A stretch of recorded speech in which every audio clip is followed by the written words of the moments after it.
Hi,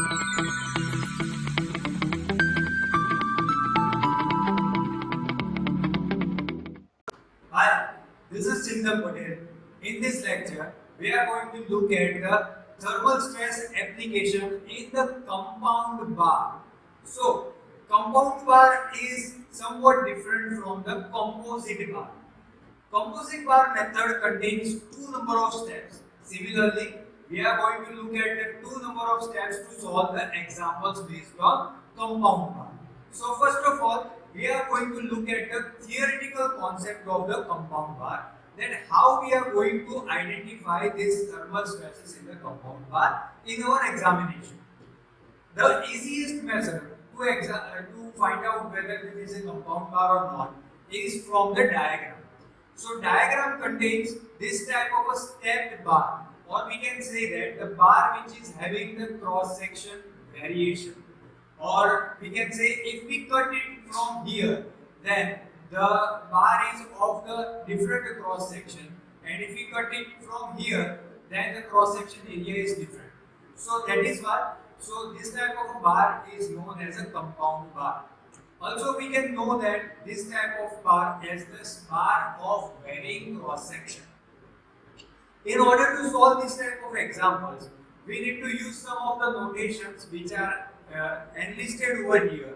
The first one is the length of the bar, that is the AB length L1. So what we are going to do, we are going to consider this much length as the separate, and maybe the material of this type of a bar is also different. That is why the length of this portion is different and length of this portion is also different. It is known as the L2. The second is the stress in the AB section. The stress in the AB section is represented by sigma 1. Say area of this AB section is represented by A1. Similarly, L2, sigma 2 and A2 are notations used for the portion BC. Alpha is the coefficient of thermal expansion. It depends that the material of the compound bar is the same or different. In some of the examples, for the portion AB, material will be different, and for portion BC, material will be different. So in that particular case, alpha value for both the portions will be provided separately. Now, T is the increase in the temperature. In some of the cases, you will find that there is a decrease in the temperature also. With the increase in the temperature, bar ABC will tend to expand. Now, the bar is trying to expand, but as you can see on the diagram, that the bar is rigidly fixed on both the ends. So bar cannot move or expand further from the point A and point C. This is the end, or we can say that the rigid support of the bar. So it is fixed at the point A and C. So compressive stresses will be produced in the bottom. So the compressive stresses in both the portion will be the same. That is why sigma 1 A1 equals to sigma 2 A2. This is our first equation that we are going to use, or we can say that our first number of steps that we are going to use to solve this type of a example. Now, moreover, the deformation of the bar, assuming as the free expansion, is nothing but delta 1 plus delta 2. Delta L1 is the deformation of the portion AB, and delta L2 is the deformation of the portion BC. Now, if you want to calculate the final answer, then delta L1 can be calculated using the sigma 1 L1 upon epsilon E1. Similarly, sigma 2 L2 E2 will give you the answer of delta L1, delta L2. Now, if you put the same E value, then in the denominator there will be the same E, and your second step will be like this. This is our step number 2. Now, what we will do in our examples, as you can see on your screen, that example given data is shown in the on your screen. We are going to understand the data and then we will apply the two different steps that we have seen in our theoretical portion in the previous slide. So, first of all, let us understand the given data. So, in the given data, they have provided that find the thermal expansion of the bar ABC as shown in a figure. So, figure is given like this. When it is subjected to rise in a temperature of 50 degrees centigrade. So, there is a rise in temperature and that is given as a 50 degrees centigrade. The bar AB is made up of copper material having a cross section area of 400 mm square. So, the cross section area is also provided as a 400 mm square. Bar BC is made up of the steel material. So, here the material is also different.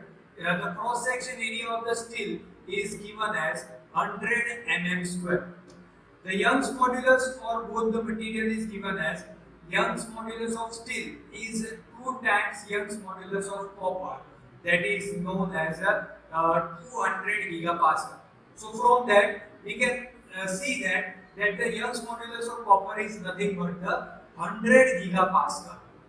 The coefficient of linear expansion is provided for both the material, for alpha S and alpha C. Now we need to find out the force developed in the bar if the total natural expansion is prevented. That is another case. So what we are going to do, the natural expansion, that is our first motto. So in order to calculate the natural expansion, we are going to apply the equation of natural expansion, that is nothing but the L alpha delta T or L alpha T. We know the value of L alpha and T that is provided in our given data. L for the first material, that is copper, is given as 1000 mm. That's why we have inserted 1000 over here. And for the second material, it is given as 500 mm. That's why we have written 500 over here. The alpha value is given for both the material which is inserted into the equation, and T for both the material is the same, that is given as 50 degrees centigrade. So if you simplify this equation in your calculator, you will get the answer of delta L, that is 1.1 mm free expansion. This is the free expansion. Now, if the natural expansion is prevented, then compressive force will be developed in both the materials. So, compressive stress that are going to be developed will be the same. That was our step number 1 from our theory. That is sigma C into AC equals to sigma S into AS. We know the value of area which is provided in the given data. So, we can get the relation between sigma S and sigma C. Sigma S is nothing but the stress in the steel material and sigma C is nothing but the stress in the copper material. Now, we know the value of delta L, delta LC. Delta LC can be calculated using the equation sigma C LC upon EC. Now we know the value of EC and LC. The equation will be in terms of sigma C. Similarly, if we calculate delta LS, that is nothing but the deformation of the steel material, then we can get the answer in terms of the sigma S. Here is a printing mistake, so sigma S. No, there is no printing mistake. Here we have inserted instead of the sigma S, sigma X instead of sigma S, we have written 4 times sigma C. 4 times sigma C. So our equation will be in terms of sigma C only. So what we are going to do, we are going to put all this value in our step number 2. What is our step number 2? Step number 2 is nothing but delta LC plus delta LS equals to free expansion. Now instead of delta LC, we can write 0.01 sigma C, and instead of delta LS, we can write 0.01 sigma C. Also, we have free expansion, that is 1.1. From this equation, we can get the answer of sigma c as 55 Newton per mm square.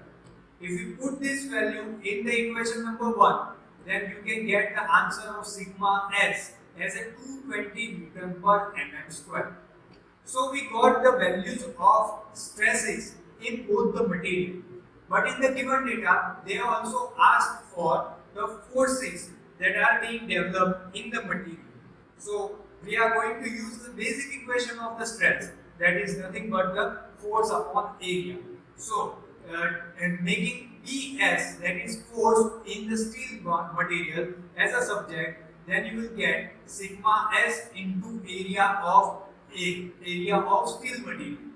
Now a sigma s value is given as a 220 and area is 100, so we can get the answer of force as a 22 kilonewton.